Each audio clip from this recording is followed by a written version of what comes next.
What's up guys, Bevan here, and right now I'm making a transition between being kind of sleepy because I got up not too long ago and making this video for you. And that's actually what I want to talk about in this video is the difficulty of transitioning between states during your day, the importance of aggressively tackling these state transitions, and also the danger of not doing so, of resisting these transitions. So first of all, what am I talking about? What is a state transition? Well, these are things that we all do throughout the day. You know, when you first wake up, you don't necessarily feel like jumping into work or getting into your workout or sitting down on the cushion to meditate or whatever it is you do first thing in the morning. You have to overcome that transition. Another example is maybe if you're working as doing something very cerebral during the day, maybe you're a programmer and you don't really interact with that many people and you're super introverted during the day, then, you know, after work when you go hang out with your friends, it's kind of a transition to become extroverted again. And that can be difficult for many people. Similarly for meditating, if you're just getting into it, it can be difficult to enter the state of presence whenever you sit down to meditate, as many beginners will experience. And of course, if you're inactive, if you're kind of a sedentary person, working out is going to be kind of hard to muster the energy for. It's kind of hard to get into that aggressive state of physically exerting yourself. So there's tons of examples. You know, it's really basically the name of the game when it comes to life is tackling these transitions. And the point of this video is to aggressively tackle them, to embrace them, in fact, to really just be very proactive with getting them over with as soon as possible, transitioning to the next state as quickly as you can without resisting it, and really trying to embrace that process of tackling those transitions. And this is really important for a few reasons. And the first reason, the most obvious reason, is that once you start doing this, once you adopt this mindset, you're going to be a lot more productive. You're going to have a lot less downtime. You're going to lay around in bed for a lot less long. You're going to get more stuff done. It's just going to be a very practical thing, a very practical mindset to have. But the second and more important reason to adopt this mindset is that the longer you hang out in any one of these states and the more you resist entering a new state, the more that old state is going to become part of your identity. You're really going to start to identify with it. And as you do so, it's going to be a lot easier to rationalize not transitioning out of these states because it's just so much easier to stay with the momentum that the state has built up, and that's kind of self-perpetuating that state. And when that starts happening, it just solidifies that state as part of your identity.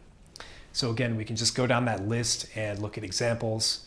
For example, if you hang around in bed all day, or if you have a very hard time getting out of bed and you just lay in bed for the first few hours of every day, you're going to become kind of a lazy person. And you can contrast that with what would happen if you just got out of bed immediately, went for a run, or you did your workout or whatever, how much productive you'd be in that situation.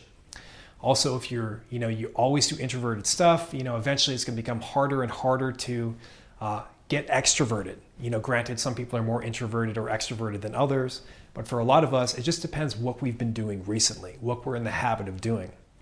So if you're always introverted during your working hours, for example, and it becomes harder and harder to become extroverted at the end of the day, it's just going to become part of your identity to be someone who doesn't really socialize that much, who's just always in your head and not really, in the moment in those social situations as much. And of course, with working out and with meditation, it's the same thing.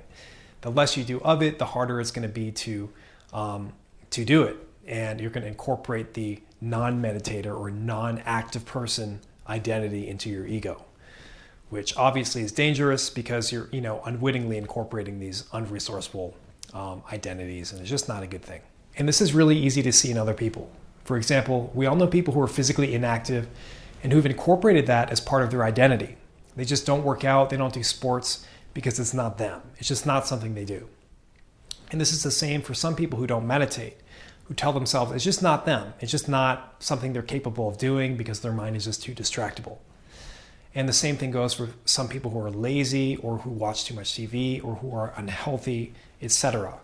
They reside in this self-perpetuating state. They don't transition out of it. And before they know it, it becomes part of their identity. And nobody's really immune from this. So what's the solution? How do we avoid this trap? Well, the first step is to recognize that it's a natural human tendency to resist transitions. It's nice to be in one state and to let it perpetuate. when you're in bed in the morning, it's nice to just lay there. So just recognize that it is kind of a challenge. It's not something that comes naturally to people. The second thing to be aware of is that, as I talked about, the more you stay in a given state and the more you resist transitioning out of it, the easier it is to identify with that state and to incorporate it as part of your identity. So just be aware of that. And the third step, of course, is to decide to aggressively tackle these transitions. Adopt an almost masochistic mindset that you're going to tackle these transitions hard and you're actually going to look forward to them and be as proactive as possible in overcoming them and transitioning to the next state. And I have some exercises that might help you as well. The first one is to identify the hardest transition that you make during the day. This might be waking up first thing in the morning or getting in a good workout or sitting down to meditate or whatever it is, becoming extroverted at the end of the day when you hang out with your friends. Like whatever it is, just note it, even write it down here in the comments. The second thing is to examine your identity. Look for traces of states that have just perpetuated and have become part of your identity. And this is kind of hard, but it really pays off because if you really examine your personality, what you consider things that you do or you don't do, and just look at them in this new light, because a lot of the things, like if you don't work out, for example, this is probably just a state that you stumbled upon one day somewhat arbitrarily and you never really transitioned out of it and it just became part of your identity. So really look hard for those areas in your life that are malleable, that can definitely change, but that you really haven't considered as anything other than parts of your identity. And the third exercise is actually my favorite, and this will actually help you train to transition aggressively in and out of various states, and that is to take a cold shower every day or multiple times a day. However often you take a shower, make it a cold one. And this is great because, and by the way, I'm not talking about turning it a little bit cold, like halfway into your shower or whatever. I mean literally standing on that cold tile, blasting it immediately and full cold, and just being in the cold water for the length of your shower.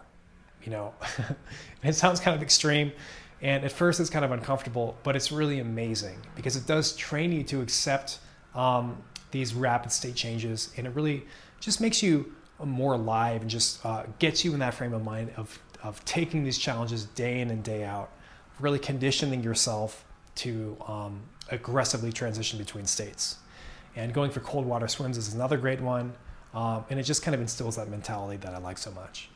And I also want to discuss another solution that's actually very popular that people use to overcome difficult state transitions, and that is using drugs.